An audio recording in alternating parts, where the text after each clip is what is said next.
allait enterrer un enfant contre le plan de Dieu. Il y a des gens qui sont célibataires contre le plan de Dieu. Il y a des gens qui n'ont pas d'argent contre le plan de Dieu. Et il y a des gens qui sont en train de souffrir contre le plan de Dieu. Elle est en train d'accuser Dieu.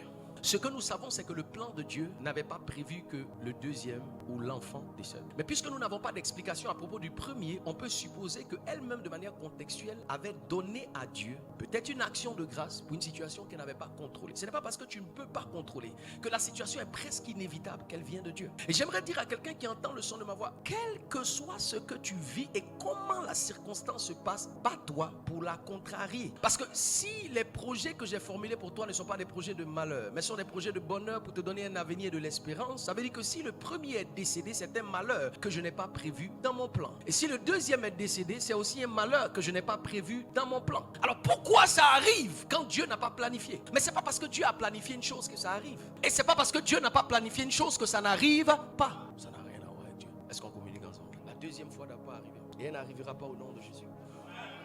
La deuxième humiliation n'arrivera pas au nom de Jésus. Yes. La deuxième honte ne viendra pas au nom de Jésus. Ça veut dire que tu peux être en train de vivre un malheur qui est opposé à un plan de Dieu. Elle allait enterrer un enfant contre le plan de Dieu. Il y a des gens qui sont célibataires contre le plan de Dieu. Il y a des gens qui n'ont pas d'argent contre le plan de Dieu. Et il y a des gens qui sont en train de souffrir contre le plan de Dieu.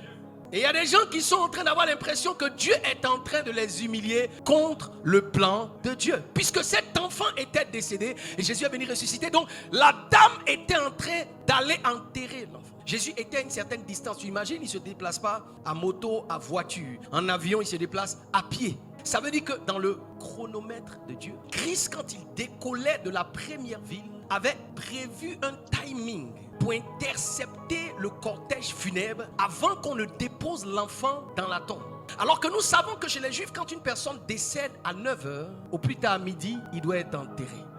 Et s'il est décédé à midi, avant 15h, il doit être enterré. Et s'il est décédé à 15h, avant 18h, il doit être enterré. Avant l'espace d'une veille, l'enfant doit être enterré. On ne sait pas exactement il est quelle heure, mais Jésus a commencé à marcher 3 heures avant, commencer à arriver pour être sûr de tomber dans la mesure de l'espace d'une durée avant que l'enfant soit placé en terre.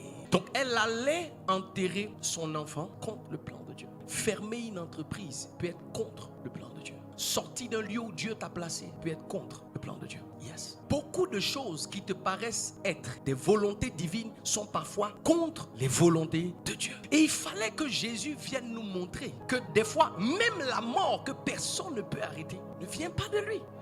La mort, c'est la chose la plus puissante qui existe au milieu des humains. Il n'y a rien qui soit plus puissant que la mort. Jésus dit que ce qui est plus puissant peut être en train de contester ta vie sans que ça ne fasse partie de mon plan.